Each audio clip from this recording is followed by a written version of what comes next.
E então eu vou dar continuidade a partir do verso 5. Mas vou fazer a leitura do 1 e do 4 e uma breve recapitulação. Então, Gálatas, capítulo 5, vamos ler do verso 1 até o 12. Verso 1 ao 12.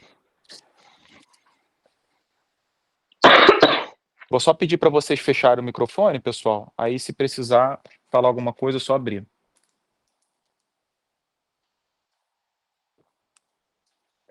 Gálatas, capítulo 5, verso 1.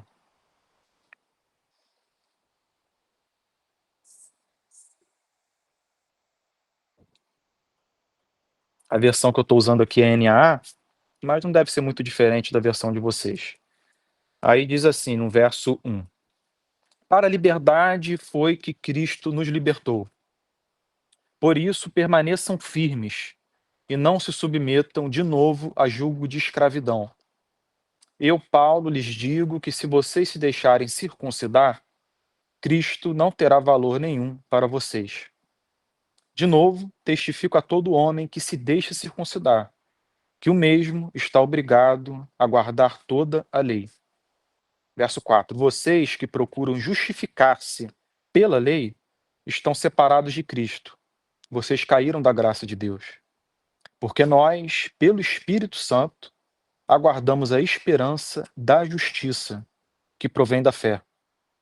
Porque em Cristo Jesus nem a circuncisão, nem a incircuncisão tem valor algum, mas a fé que atua pelo amor. Fantástico esse verso. Verso 7. Vocês vinham correndo bem.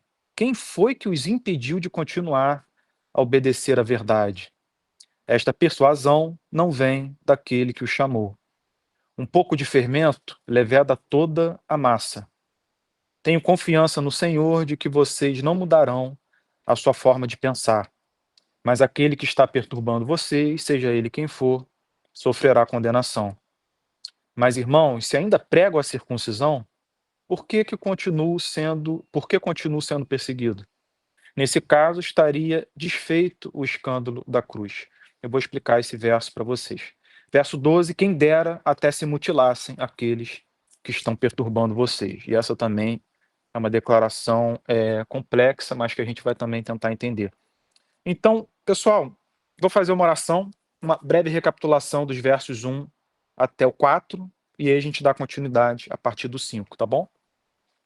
Pai Santo, muito obrigado, Senhor, por mais uma oportunidade de nos reunirmos para estudar a sua palavra. É um privilégio, é alimento para a nossa alma, é um momento em que o Senhor fala aos nossos corações, e não poucas vezes nós podemos dizer como aqueles dois discípulos no caminho para Emaús, enquanto ouviam o Senhor Jesus expor a palavra. Eles disseram, porventura, o nosso coração não queimava enquanto pelo caminho ele expunha as Escrituras. Esse é o nosso desejo, Senhor, é que o coração queime com a presença do Espírito Santo nos instruindo, nos ensinando, concedendo consolo, muitas vezes nos confrontando, mas fazendo tudo por amor, pois o seu desejo é nos edificar, é nos santificar, é nos transformar cada vez mais à semelhança do Senhor Jesus. E muitas vezes nós tornamos a obra dele difícil e também pedimos perdão por isso, Senhor. Nos ajude, nós precisamos de ti. Tenha compaixão de nós. Nós estamos absolutamente certos de que a sua misericórdia, ela se estende de geração a geração, ultrapassa esse planeta, alcança até os anjos eleitos, Senhor. E por isso nós somos eternamente gratos. Assim nós oramos com perdão dos nossos pecados. Amém. Irmãos, então o verso 1. Bom dia, gente. Bom dia, Marisa. O verso 1 ao 4, uma breve recapitulação do que a gente viu há 3 semanas, é o seguinte. Para a liberdade foi que Cristo nos libertou. O evangelho é liberdade. Por que é liberdade? Porque nós estamos em débito, o ser humano naturalmente se encontra em débito com Deus. Por quê? Porque Deus exige, de uma maneira justa do ser humano, que ele ame. Ele precisa amar o seu Criador, porque o Criador o ama, cuida dele, o alimenta, concede fôlego de vida, concede parentes que são amáveis, momentos de alegria ao redor da mesa, céus e terra que abençoam esse planeta, um universo totalmente estabelecido, conciso, harmônico. Isso tudo é fruto do amor do Criador. Então, é evidente que o que nós deveríamos entregar em retorno a Ele é a nossa vida, pois foi aquilo que Ele nos concedeu. Então, nós devemos a Ele amor, adoração, respeito, gratidão, serviço. Contudo, nós não fazemos isso. A outra coisa que Ele demanda de nós é amor ao nosso próximo. Esse é o segundo grande mandamento: amarás o teu próximo como você ama a si mesmo. E nós falhamos nisso. E nós falhamos nisso em consequência de não conseguirmos amar o Criador. Pois quem não ama o Criador não pode amar aquele que ele criou. Esse é um argumento básico das Escrituras. Aquele que não ama a Deus é incapaz de amar todos os seres humanos. Ele pode amar seu filho, pode amar sua mulher, pode amar seus amigos. Traficantes amam suas famílias e seus amigos. Piratas, ditadores, todos amam seus parentes próximos. Hitler tem inúmeras fotos dele com a sua família, com crianças ao redor. Só que isso não é o amor que a Bíblia demanda de nós. O amor que a Bíblia demanda de nós é universal. É misericórdia para com aquele que nós não conhecemos, para com os nossos inimigos. E o ser humano falhou nisso, todos nós falhamos nisso. Então, o que Deus demanda de nós, nós não somos capazes de cumprir, nós nos encontramos em débito. O que o Evangelho promete? Liberdade. Esse débito é quitado em Jesus, somente nele.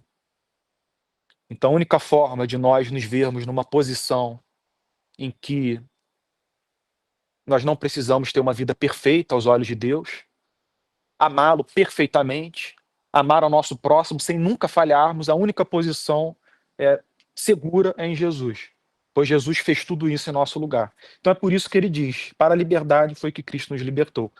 Por isso permaneçam firmes e não se submetam de novo a jugo de escravidão. Porque os Gálatas não estavam permanecendo firmes. Bom dia, Rafa. Porque os Gálatas estavam se desviando da segurança em Jesus para aquilo que eles podiam fazer, para a sua própria justiça, seus próprios méritos.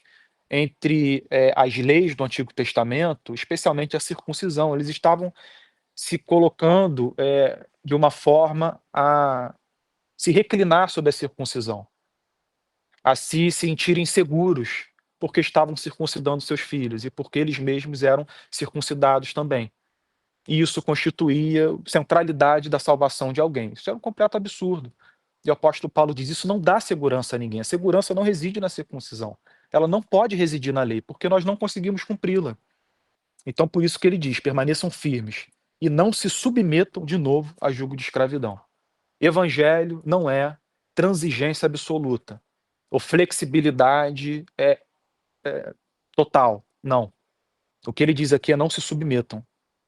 O que significa, usando o sinônimo, permaneçam inflexíveis. Isso vocês não podem abrir mão. Há um fundamentalismo nisso, entendem? O cristão, ele possui valores absolutos, valores que ele não pode abrir mão.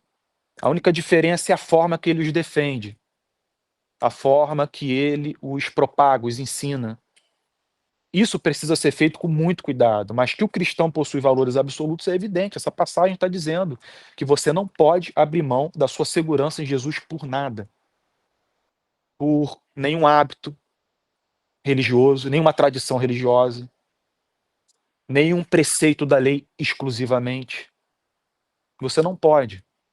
Você precisa depositar a sua esperança e a sua confiança em algo que não seja a sua própria justiça. E se alguém tentar inclinar você, por menor que seja, na direção de uma segurança que resida em defender valores de família, gênero, de direita, de esquerda, isso é um erro.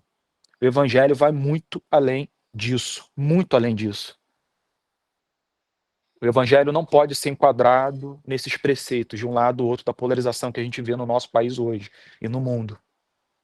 E a gente tem que tomar muito cuidado, pois hoje um script está sendo prescrito para todas as pessoas. E se você seguir esse script, você é salvo. Jesus foi retirado desse script há muito tempo. E a gente precisa resgatá-lo e trazê-lo de volta. Justiça própria. Impressionante. O que predomina é justiça própria. É interessante como as pessoas defendem família, gênero, essas coisas com arrogância. É interessante isso.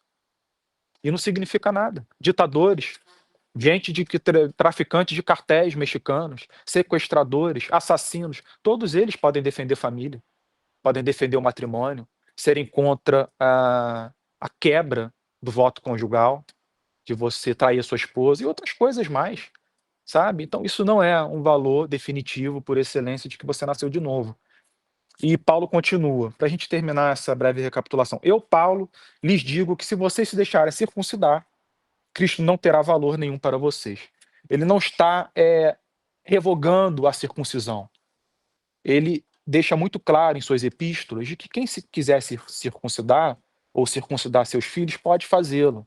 O problema é a forma ou a intenção com que isso é feito. Os Gálatas estavam fazendo com a intenção de garantirem a sua salvação. E nesse sentido, o apóstolo Paulo diz: isso não tem valor.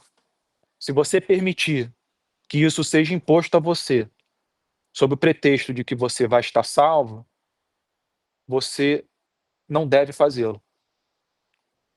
Se você fazer, a sua consciência vai se encontrar presa, não somente a esse preceito, mas a todos os demais da lei do Antigo Testamento, os quais a gente não é capaz de cumprir. E ele continua dizendo: de novo, testifico a todo homem que se deixa circuncidar, que o mesmo está obrigado a guardar toda a lei. Aqui é ele instruindo os Gálatas e dizendo para eles o seguinte: vocês não entenderam as implicações do que vocês estão fazendo. As implicações de vocês agirem de maneira tão rigorosa com relação à obediência à circuncisão, elas são implicações que obrigam vocês a observarem todos os demais mandamentos. E vocês não dão conta disso, porque o mandamento diz que você não pode cobiçar. O mandamento diz que se o homem olhar com uma intenção impura para a mulher do próximo, ele já pecou com ela. O mandamento diz que você não pode cobiçar a casa do seu próximo, o terreno do seu próximo, os bens do seu próximo, e nada que o próximo tenha, está nos 10 mandamentos. Ou seja, ninguém é capaz disso. Isso nivela todo mundo na mesma situação de incapacidade de se salvar. E o que Deus demanda é justo. Quando ele diz que você não pode cobiçar, o que ele está dizendo, de uma maneira evidente no Antigo Testamento, é de que você precisa ser grato com o que você recebe dele. E você precisa ser grato de tal maneira a que isso impeça que você deseje algo que o próximo tenha. Mas quem é capaz disso? Quem? Ninguém. E é por isso que o apóstolo Paulo diz: testifico. É algo solene. Eu testifico a todo homem que se deixa circuncidar sob o pretexto de salvação, que o mesmo está obrigado a guardar toda a lei. E o verso 4: vocês que procuram justificar-se pela lei, e aqui justificar-se pela lei é basicamente uma síntese de todo o problema. Tudo aquilo que os Gálatas estavam fazendo de errado se resume a essas 3 palavras: justificar-se pela lei. Era o desejo deles. E isso, em toda geração, o ser humano que se encontra no meio religioso vai ter essa tentação, a de se justificar pela lei, fazendo com que ele se enxergue como uma pessoa superior, pois ele tem a lei, ele obedece, e os demais não. E entrando num dualismo, numa inimizade terrível, num antagonismo sem fim. E ele diz que aqueles que procuram justificar-se pela lei estão separados de Cristo. Vocês caíram da graça de Deus. Aqui é um consenso entre os estudiosos. Paulo não está falando sobre a perda da salvação. O que ele está falando é que aqueles que procuram justificar-se pela lei estão separados. Não significa que eles estavam próximos e foram afastados. Eles nunca se aproximaram. Sim, Pedro. E exatamente assim. E a pessoa, na realidade, nunca tinha tido um verdadeiro encontro com Cristo. Sim. E aí, da graça decai nesse sentido, né? Aqui é o consenso entre os estudiosos de que quando Paulo diz da graça vocês caíram, ele está falando que vocês caíram da posição em que Deus a oferece. Ele ofereceu para vocês, mas vocês não aceitaram. Vocês querem a sua própria justiça. Mas o que ele diz antes é muito importante, porque ele diz que vocês estão separados. Vocês não estão próximos. E depois ele diz: da graça vocês decaíram. Então há um argumento lógico aqui, que significa que vocês nunca foram aproximados, pois vocês recusaram deliberadamente o que Deus ofereceu. Vocês preferiram a sua própria justiça. Salvação. Tem vários Muitas versos, né? pessoas usam isso para você. Tem vários versos que são usados. Agora, para cada um único verso em que alguém possa interpretar dessa forma, você tem outros 300 em que a salvação simplesmente é atribuída a Deus, com toda segurança.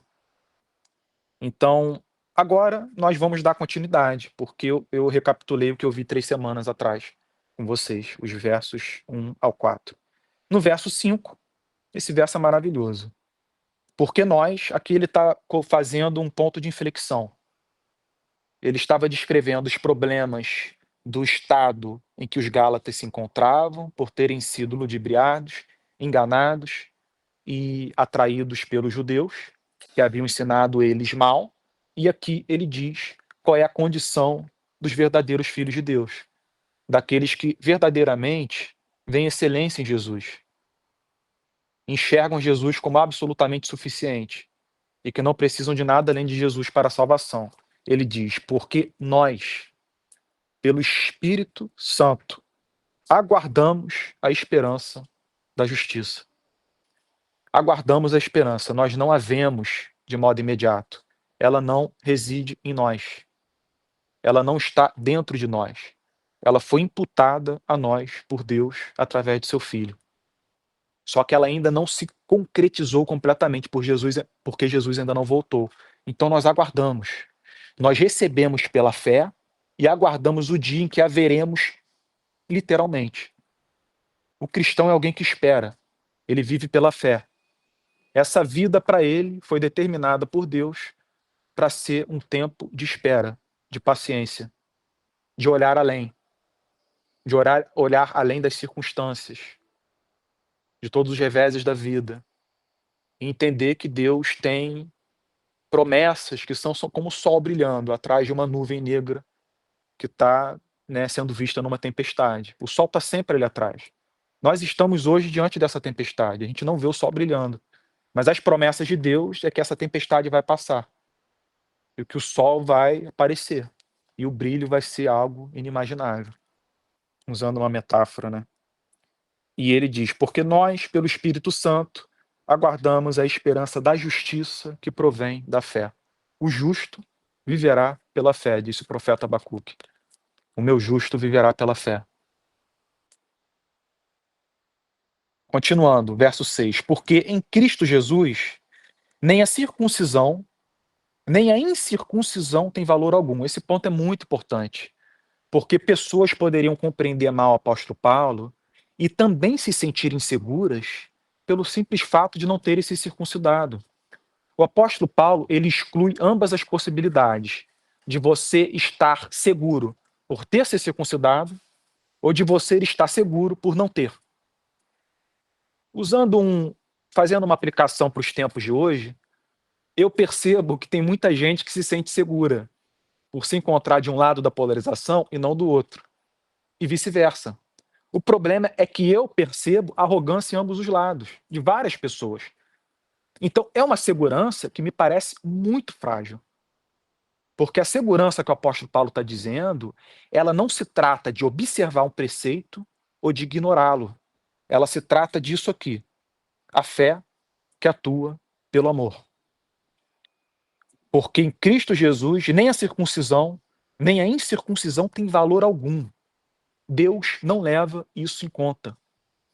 O que ele leva em conta não é se você possui um valor ou não, mas é como você se relaciona com esses valores que você possui. Como você os apresenta. Qual é a forma que você desenvolve a sua fé?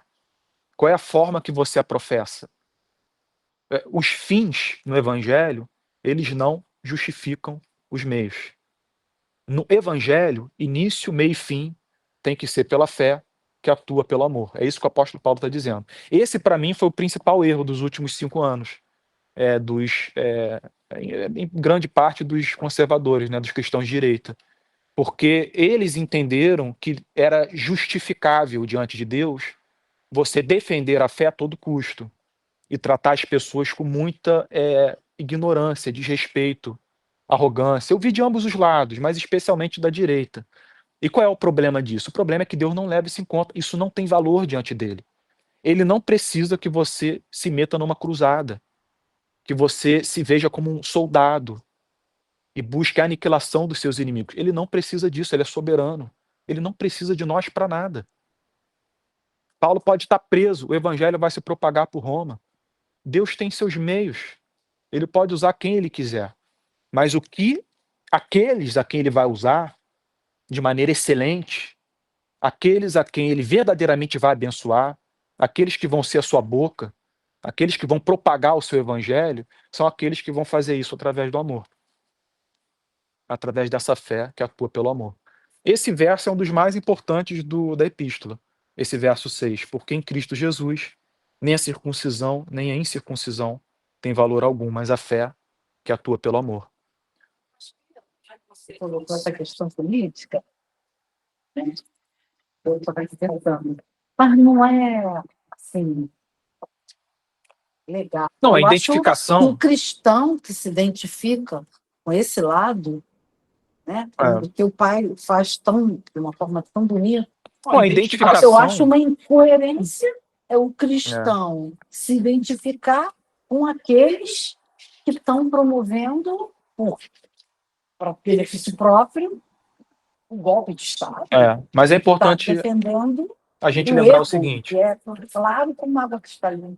A identificação, ela pode ser encontrada em cristãos que se identificam com causa justa e com espíritas não cristãos, com todo tipo de religioso, com gente que professa o ateísmo.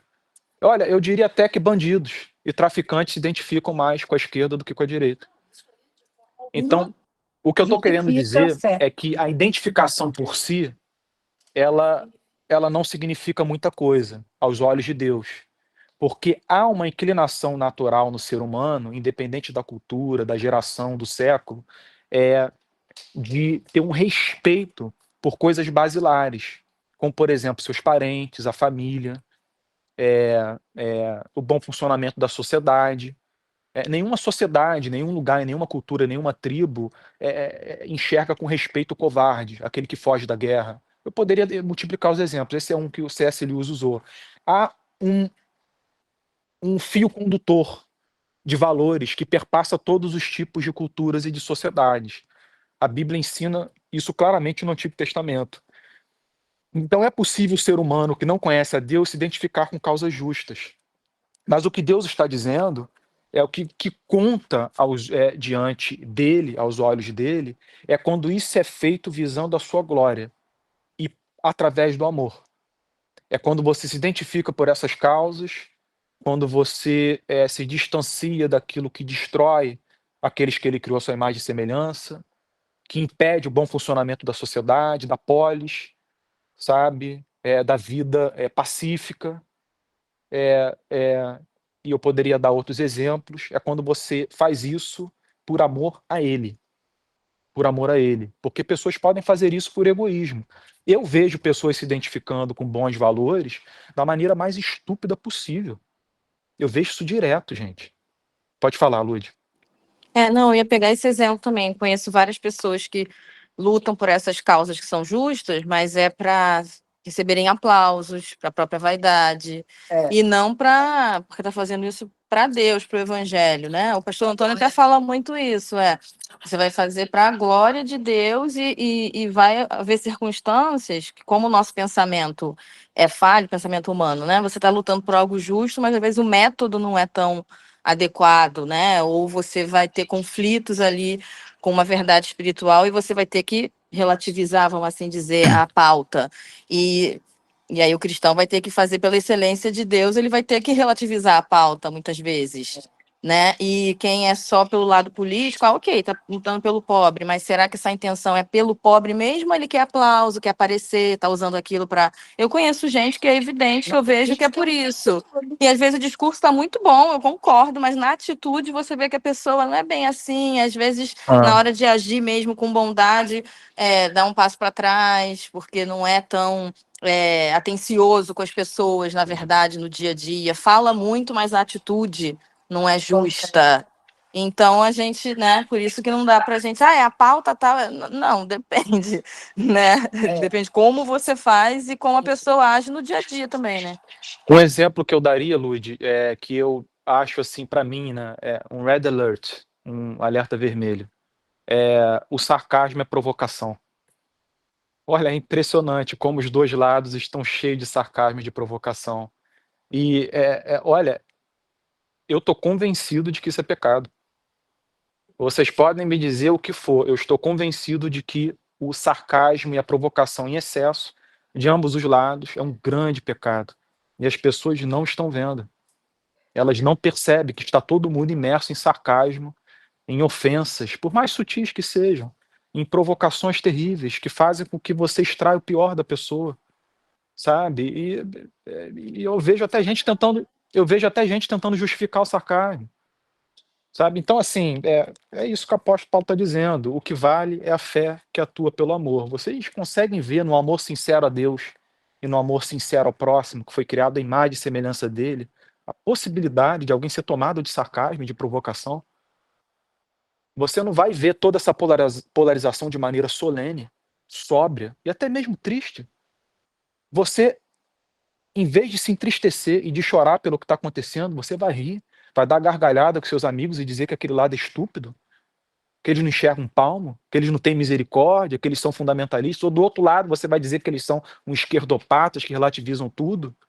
Isso é absolutamente injustificável. Não tem, é evidente que Deus condenaria ambos esses extremos e diria: vocês erraram. Vocês erraram, é evidente, isso é muito evidente para mim. E eu acredito que não é uma mera opinião subjetiva minha. Eu vejo evidências notórias disso na Bíblia. Cristo, ele não foi observado em nenhum momento brincando com os outros. E sempre que ele se via diante de rivais, de pessoas intolerantes, ele tratava ele cada vez agia de maneira mais solene e falando em termos mais contundentes e sóbrios, como se ele estivesse lidando com a alma das pessoas. Ele não fazia brincadeira com ninguém, especialmente com os fariseus. Ele falava sério com eles, dizendo: vocês estão brincando com a alma de vocês. Vocês não conhecem a Deus, vocês professam conhecê-lo, vocês se enganaram. Vocês não me amam, não me respeitam e dizem que estão aguardando o Messias. Vocês erraram. Então é isso que eu sinto falta. É essa mistura de temor, de um sentimento solene do que está acontecendo, de tristeza, de você se colocar como Jesus no monte, naquele monte próximo de Jerusalém, e olhar para Jerusalém e chorar, como Jesus fez. Porque ele fez um panorama na imaginação dele de todos os profetas que foram enviados e foram mortos. E ele falou: por muito tempo enviei profetas a vocês, e vocês mataram todos. Eu estou agindo como uma galinha, querendo trazer os pintinhos, e vocês estão matando. Vocês não querem, vocês se recusam. Então, é esse tipo de coisa que eu acho que não cabe nesse verso. Quando o apóstolo Paulo fala a fé que atua pelo amor, é o amor que exclui o sarcasmo, a provocação. É o amor que chora pela situação. Não é o amor que se encontra feliz de estar de um lado ou do outro. É um amor que vê a tragédia de tudo. Os seres humanos são irreconciliáveis. Eles não conseguem viver em paz. E a polarização só se intensifica. Isso é muito triste. Né? E o que aconteceu com esse rapaz que morreu, por mais que ele tivesse opiniões radicais, é impressionante. Porque ou eu vi pessoa... Olha, eu tenho opiniões absolutamente antagônicas a desse rapaz que faleceu. Absolutamente. Irreconciliáveis. Eu não penso como ele. Na maior parte do que ele disse. Contudo, você se regozijar com a morte dele e você, mesmo não se regozijando, ser indiferente, dizer que não tem empatia, provocar outros, agir com escárnio, como isso se encaixa em a fé que atua pelo amor? Simplesmente não se encaixa. Eu vi pastores fazendo isso. E também vi o do outro extremo, gente tornando o cara como se fosse um apóstolo que foi morto, quando eu não vejo isso justificável. Isso não tem fundamento, sabe? Porque, infelizmente, o menino provocou muita gente. Ele provocou muita gente. Aquela sociedade norte-americana, não querendo dizer que a nossa é melhor, mas é uma sociedade enferma. Os tiroteios constantes mostram isso. Em nenhum outro lugar do mundo aquilo acontece com tanta frequência. É uma sociedade muito problemática. E quando você provoca os outros numa sociedade problemática, você coloca a sua vida em risco. Isso é muito triste. Eu não estou dizendo que ele semeou o que ele plantou. Seria uma declaração muito feia da minha parte. Mas o que eu estou dizendo é que ele não zelou. ele não conseguiu evitar a provocação, ele provocou. E as pessoas do outro lado provocam também. Entendem? Então esse é meu ponto. A fé que atua pelo amor. Essa fé deveria nos privar disso. Ela deveria fazer com que a gente tratasse com muito, muito respeito o próximo. E com muito medo de provocá-lo, de extrair o pior dele. Continuando, verso 7. Vocês vinham correndo bem. Olha que interessante esse verso. Vocês vinham correndo bem. Por que vinham correndo bem? Porque no primeiro ano em que essa igreja foi plantada pelo apóstolo Paulo, um avivamento ocorreu, ele foi maravilhoso. O apóstolo Paulo menciona nos capítulos iniciais que ocorreram milagres, que eles amavam Paulo como se fosse o próprio Senhor Jesus, que eles estavam cheios do Espírito Santo, completamente apaixonados por Jesus, mas no decurso de um ano, eles se desvirtuaram. Então é por isso que ele diz, vocês corriam muito bem. E por que corriam muito bem? Porque essa vida é uma corrida. Essa vida é uma batalha. Tem gente que não vai chegar no final. Tem gente que não vai alcançar a linha de chegada. E aqui ele diz o seguinte, olha que interessante. Quem foi que os impediu de continuar a obedecer à verdade? O apóstolo Paulo sabia muito bem que vários judeus, mestres da lei, haviam se infiltrado naquela igreja. Mas aqui ele trata a situação de maneira singular, como se houvesse uma única mente por trás. Por que ele o faz? Quem gostaria de responder? Por que ele faz? Porque ele pergunta quem foi.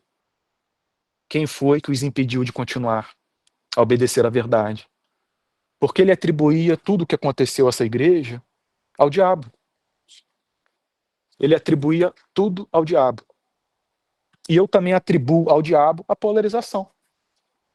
É ele. É ele que joga o pêndulo para um lado. E depois, quando ele consegue o que ele quer, jogando o pêndulo para o lado da esquerda, ele vai e empurra para a direita. E quando ele consegue o que ele quer, jogando o pêndulo para a direita, ele empurra para a esquerda de novo. E ele não deixa ninguém ter paz. É o jogo sujo.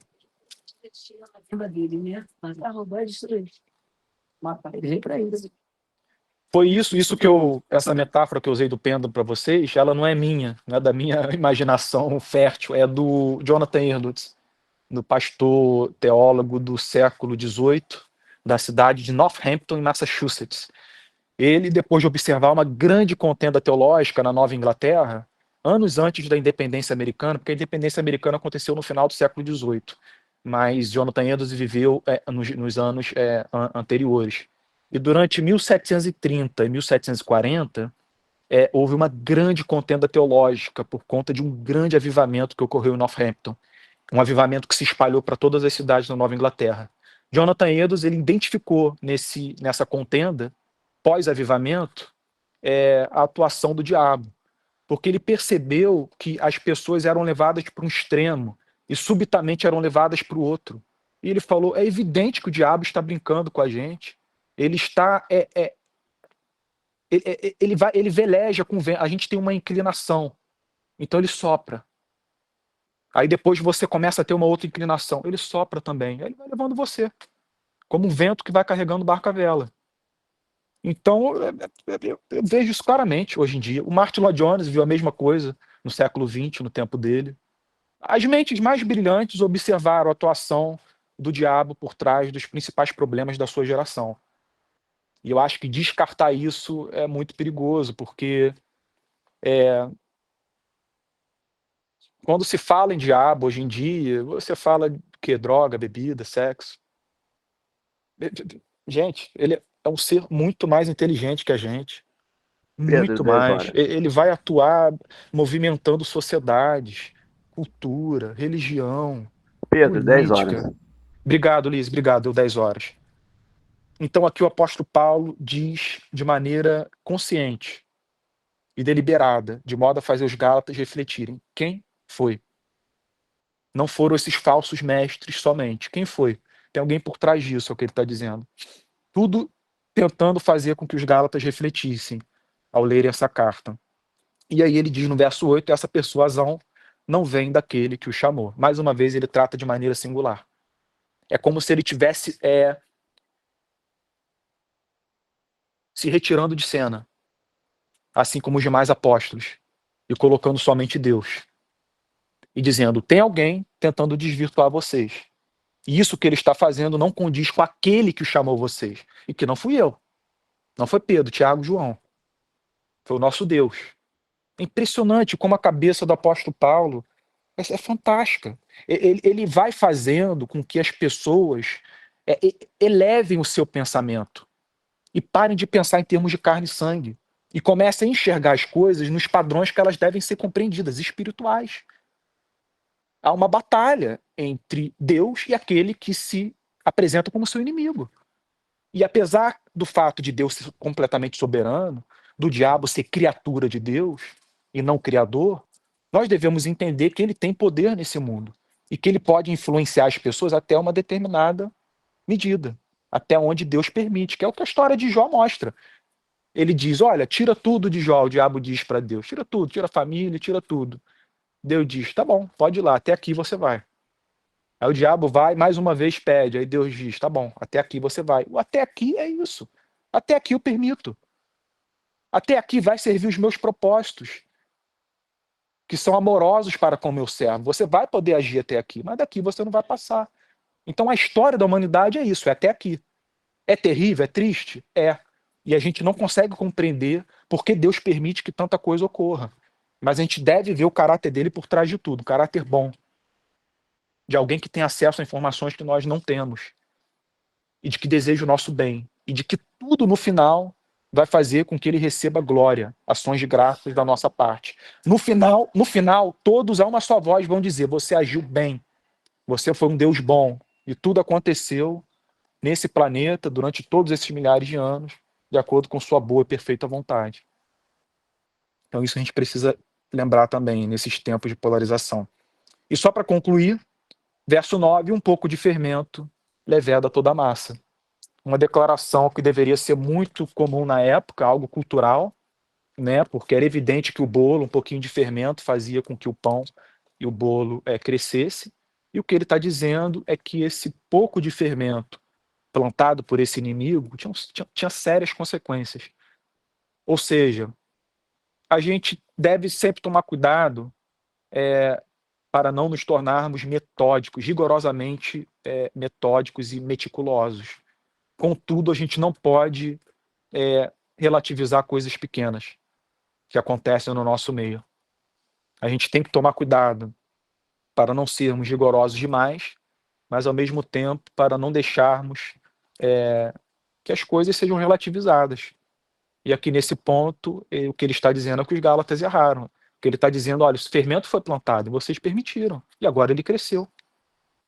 E vocês estão tendo que lidar com as consequências dele. É o que ele está dizendo.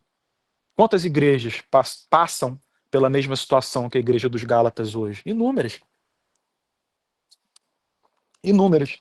E eu diria até o seguinte, que é importante que a igreja reconheça a sua incapacidade de identificar o fermento.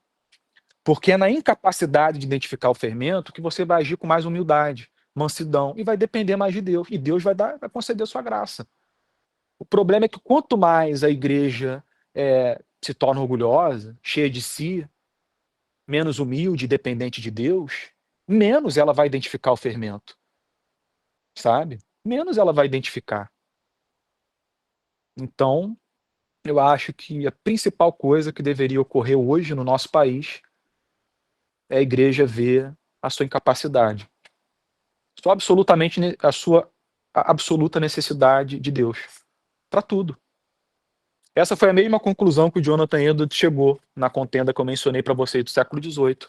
Ele falou, o diabo levou o pêndulo para um lado, conseguiu o que ele queria, levou o pêndulo depois para o outro lado, conseguiu o que ele queria, e nós estamos aqui, confusos, sem saber o que fazer. E por que isso? Ele pergunta.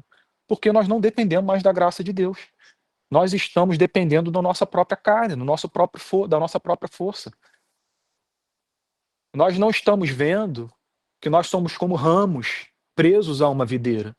E que sem a videira nós não conseguimos ver nada e fazer nada. Nós perdemos essa capacidade de ver a nossa incapacidade. E isso foi ao que ele atribuiu, essa foi a causa que ele atribuiu o problema da geração dele. E eu diria que a nossa é a mesma coisa, porque nós cometemos os mesmos erros, né?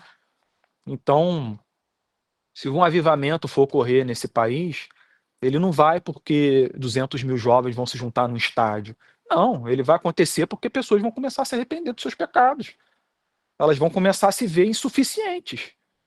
Não é um êxtase que vai levar ao avivamento. Isso é contraditório. O avivamento, ele vem depois do arrependimento.